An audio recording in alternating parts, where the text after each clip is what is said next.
അപ്പാ എന്നു വിളിക്കുവാ യോഗ്യനല്ല ഞാനൊരിക്കലും. പാപം എന്നിൽ പെരുകി അന്യനാ നിൻരാജ്യേ നിന്ന്. നമ്മളെല്ലാവരും പറയുന്ന ഒരാളുണ്ട് മുടിയനായ പുത്രനെന്ന്. സത്യത്തിൽ മുടിയനായ പുത്രൻ നമ്മൾ പറയും ധൂർത്ത് പുത്രൻ. സാഹചര്യങ്ങൾ തൻ്റെ മുൻപിൽ വന്നപ്പോൾ ഒരു സമയത്ത് എല്ലാ അവകാശങ്ങളും അവൻ്റെ സന്നിധിയിൽ തന്നെ ഉണ്ട്. പക്ഷേ ചില കൂട്ടുകെട്ടുകൾ തൻ്റെ ജീവിതത്തിനകത്ത് വന്നപ്പോൾ ആ സമ്പത്തെല്ലാം അപ്പൻ്റെ കയ്യിൽ നിന്ന് മേടിച്ച് ദൂരദേശത്തേക്ക് യാത്ര പോകേണ്ടി വന്നു. വേണ്ടാത്ത കാര്യങ്ങളെല്ലാം ഇടപെട്ടു. അപ്പൻ്റെ സന്നിധിയിലായിരുന്നു. പക്ഷേ അവനുള്ള അവകാശം അവൻ അറിഞ്ഞപ്പോൾ അതെല്ലാം മേടിച്ച് അപ്പനെ വിട്ട് ദൂരദേശത്തേക്ക് പോയെന്നാണ് വചനം പഠിപ്പിക്കുന്നത്. അങ്ങനെ ദൂരദേശത്തൊക്കെ പോയി അവൻ്റെ കയ്യിലെ പണമെല്ലാം തീർന്നപ്പം അവൻ്റെ കൂടെ നിന്നവരെല്ലാം അവൻ ഒറ്റപ്പെടും. നമ്മുടെ ജീവിതത്തിൽ അങ്ങനെ തന്നെയാണ്. നമ്മുടെ കയ്യിൽ എന്തെങ്കിലും നന്മകൾ ഉള്ളപ്പം എല്ലാവരും നമ്മളെ കൂട്ടുപിടിക്കും. നമ്മളെ കൊണ്ട് നടക്കാനും നമ്മളെ പൊക്കിക്കൊണ്ട് പറയാനൊക്കെ നമ്മുടെ കയ്യിൽ സമ്പത്തുള്ളപ്പോൾ നമ്മുടെ സഹോദരങ്ങളും കൂട്ടുകാരെല്ലാം കാണും. പക്ഷെ നമുക്കില്ലായ്മയുടെ ഒരു കാലം വരുമ്പോൾ ഒരു മനുഷ്യനും കാണത്തില്ല. കൂടെ നിന്നവരും പോവും, നല്ലത് പറഞ്ഞവരും മാറി നിൽക്കും. നമ്മുടെ ജീവിതത്തിനകത്തൊരു നെഗറ്റീവ് വന്നു കഴിഞ്ഞാൽ അതോടുകൂടെ സുഹൃത്ത് ബന്ധങ്ങളെല്ലാം ഒഴിയും. ഇവിടെ ഈ മനുഷ്യൻ സകലവും നഷ്ടപ്പെട്ടവനായി ഒരു ഗതിയില്ലാതെ നിൽക്കുന്ന സമയത്ത് അവൻ എങ്ങനെയെങ്കിലും ആഹാരം കഴിക്കണം. അവൻ പന്നിയുടെ വാള വരെയൊക്കെ തിന്നുന്ന അതിൽ വചനത്തിൽ പറയുന്നത് 37-ാമത്തെ വാക്യത്തിനകത്ത് 19-ാമത്തെ വാക്യത്തിന് 15-ന്റെ 17-ാമത്തെ വാക്യത്തിനകത്ത് ഇങ്ങനെ പറഞ്ഞു, അപ്പോൾ അവൻ സുബോധം വന്നിട്ട് അവൻ എൻ്റെ അപ്പൻ്റെ എത്ര കൂലിക്കാർ ഭക്ഷണം കഴിച്ച് ശേഷിക്കുന്നു, ഞാനോ വിശന്നുകൊണ്ട് നശിച്ചു പോകും. ഞാൻ എഴുന്നേറ്റ് അപ്പൻ്റെ അടുക്കൽ ചെന്ന് അവനോട്, അപ്പ ഞാൻ സ്വർഗത്തോടും നിന്നോടും പാപം ചെയ്തിരിക്കും. ഇനി നിന്റെ മകൻ എന്ന് പേരിന് അതിൻ്റെ കൂലിക്കാരിൽ ഒരുത്തനെ പോലെ എന്നെ ആക്കണമേ എന്ന് പറയുമെന്ന്. അങ്ങനെ അവൻ എഴുന്നേറ്റ് അപ്പൻ്റെ അടുക്കൽ പോയി. ദൂരത്ത് നിന്ന് തന്നെ അപ്പൻ അവനെ കണ്ടപ്പോൾ മനസ്സലിഞ്ഞ് ഓടിച്ചെന്ന് അവൻ്റെ കഴുത്തിൽ കെട്ടിപ്പിടിച്ച് അവനെ ചുംബിച്ചു. ഹല്ലേലൂയ. നമ്മളെല്ലാവരും കേൾക്കുന്ന ഒരു വചനമാണ്. അവൻ വിചാരിച്ചെന്താ, ഒരിക്കലും ഇനി അവനെ ഇനി സ്വീകരിക്കാൻ കഴിയത്തില്ല. അത്രമാത്രം അവൻ അകന്നുപോയവനാ. പക്ഷെ സ്നേഹവാനായ അപ്പൻ അവൻ എന്ന് വീട്ടിൽ നിന്ന് ഇറങ്ങിപ്പോയോ ആ നാൾ മുതൽ തൻ്റെ മകൻ്റെ വരവ് കാത്തു നിൽക്കുന്ന ഒരപ്പനെയാണ് നമുക്കിവിടെ കാണാൻ കഴിയുന്നത്. ഈ അപ്പൻ ഈ മകനെ കണ്ടപ്പം ഈ മകൻ അടുത്ത് വരുന്നതിന് മുമ്പ് തന്നെ അവനെ ഓടിച്ചെന്ന് കെട്ടിപ്പിടിച്ച് അവൻ്റെ കഴുത്തിൽ ചുംബിച്ച് അവനെ സ്വീകരിക്കുന്ന ഒരു അപ്പനെയാണ് നമുക്കിവിടെ കാണാൻ. അതേ ദൈവമക്കളെ, നമ്മുടെ ജീവിതത്തിനകത്തും നമ്മൾ എവിടൊക്കെയോ അപ്പനെ വിട്ട് അകന്നു പോയ ഒരു സമയങ്ങളുണ്ട്. എല്ലാം നമ്മുടെ കയ്യിലുണ്ടായിരുന്നു. കൃപാവരങ്ങൾ ഉണ്ടായിരുന്നു, ദർശനം ഉണ്ടായിരുന്നു, വെളിപ്പാടുണ്ടായിരുന്നു, എല്ലാം ഉണ്ടായിരുന്നു. പക്ഷേ ജീവിതയാത്രയിൽ എവിടൊക്കെയോ സാഹചര്യങ്ങളുടെ സമ്മർദ്ദം മൂലം നമ്മൾ കർത്താവിനെ തള്ളിപ്പറയേണ്ടി വന്നു.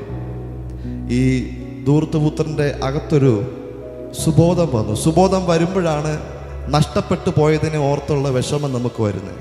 അങ്ങനെ ആർക്കെങ്കിലും ഒരു വിഷമം ഉണ്ടെങ്കിൽ ഞാൻ പറയാം, നിങ്ങളെ കാത്തു നിൽക്കുന്നൊരു അപ്പനുണ്ട്.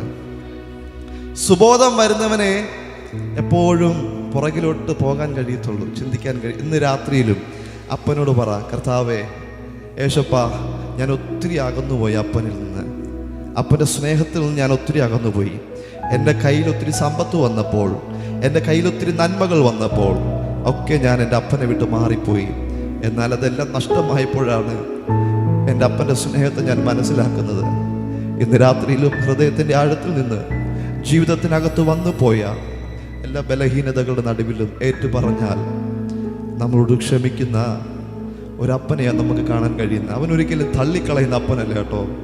ഈ ഉപമ അതിനകത്ത് കർത്താവ് പറഞ്ഞിട്ടുണ്ടെങ്കിൽ വാസ്തവമായി അത് നടന്നുകൊണ്ടിരിക്കുന്ന സംഭവമാണ് ഇപ്പം നമ്മുടെ ജീവിതത്തിനകത്ത്. കർത്താവിനെ വിട്ട് അകന്നുപോയ ഒത്തിരി പേര് ഇതിനകത്തുണ്ട്. ഇന്ന് രാത്രിയിൽ നിങ്ങളെ വെയിറ്റ് ചെയ്യുന്ന ഒരു അപ്പനുണ്ട്. ഇന്ന് രാത്രിയിലത്തെ മീറ്റിംഗ് നിങ്ങളുടെ ജീവിതത്തിനകത്ത് ഒരു മടങ്ങി വരവിൻ്റെ സമയങ്ങളായി മാറട്ടെ. അവൻ ഉണ്ടായിരുന്നതിനേക്കാൾ അപ്പുറമായിട്ട് അവൻ മടങ്ങി വന്നപ്പോൾ അവൻ്റെ അപ്പൻ കൊടുത്തു. അങ്ങനെയാണെങ്കിൽ ഇനി എന്നെ കർത്താവ് സ്നേഹിക്കില്ലല്ലോ, ഇനി യേശുവിന് എന്നെ സ്നേഹിക്കാൻ കഴിയുമോ എന്നുള്ള ചിന്തയും കൊണ്ട് ആരെങ്കിലും ഇരിക്കുന്നുണ്ട്, ഞാൻ പറയാം, യേശു നിന്നെ സ്നേഹിക്കുന്നുണ്ട്, യേശു നിന്നെ അറിയുന്നുണ്ട്. ആ യേശുവിന് നിന്നെ ആവശ്യമാണ്. അവൻ നിന്നെ മാറോട് ചേർത്തണയ്ക്കാൻ ആഗ്രഹിക്കുന്നു. ഇന്ന് രാത്രിയിൽ ആ ഹൃദയങ്ങളെ യേശുപ്പായ്ക്ക് വിട്ടുകൊടുത്തുണ്ട്. അപ്പാ സോറി, എന്നോട് ക്ഷമിക്കണേ.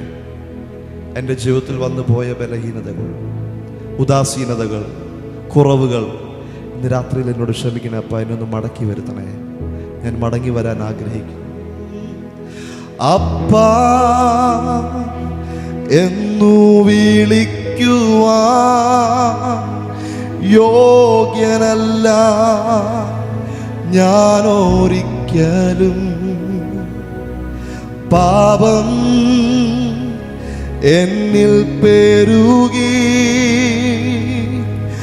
അന്യനാ നിൻരാജ്യ നിന്ന് പടം അപ്പ എന്ന് വിളിക്കുവാൻ. അപ്പാ എന്നു വിളിക്കുവാൻ യോഗ്യനല്ല ഞാനൊരിക്കലും. പാപം എന്നിൽ പെരുകി, പാപം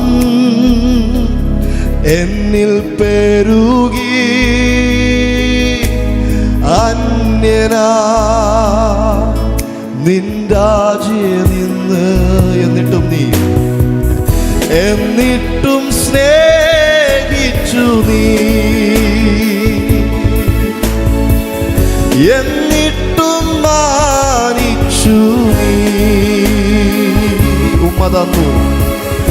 ഉമ്മതം നടച്ചു നീ, നന്മകൾ ഹല്ലേലൂയ ഹല്ലേലൂയ ഹല്ലേലൂയ ഹല്ലേലൂയ. ആരാധിക്കും ഞാനെന്നുമെന്നും, പാടിയിടും ഞാൻ നിൻ നന്മകളെ. ആരാധിക്കും ആരാധിക്കും ഞാനെന്നുമെന്നും,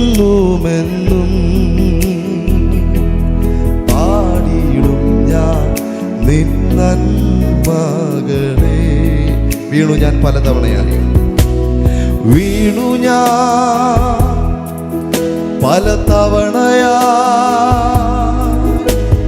ഓടി ഞാൻ നിൻ പാതേ വിട്ട് പോയി. ഞാൻ നിൻ സന്നിധേ നിന്ന് മാറി, ഞാൻ നിൻ ചാരേ നിന്ന് വീണു ഞാൻ പല തവണയാ, ഓടി ഞാൻ നിൻ പാതേ വിട്ട് പോയി. ഞാൻ നിൻ സന്നിധേ നിന്ന് വാഗ്ദത്തം മാറ്റതില്ല. ഹല്ലേലൂയ ഹല്ലേലൂയ ഹല്ലേലൂയ ഹല്ലേലൂയ. ആരാധിക്കും ആരാധിക്കും ഞാനെന്നുമെന്നും, പാടിയിടും ഞാൻ നിൻ നന്മകളെ. ആരാധിക്കും ആരാധിക്കും ഞാനെന്നും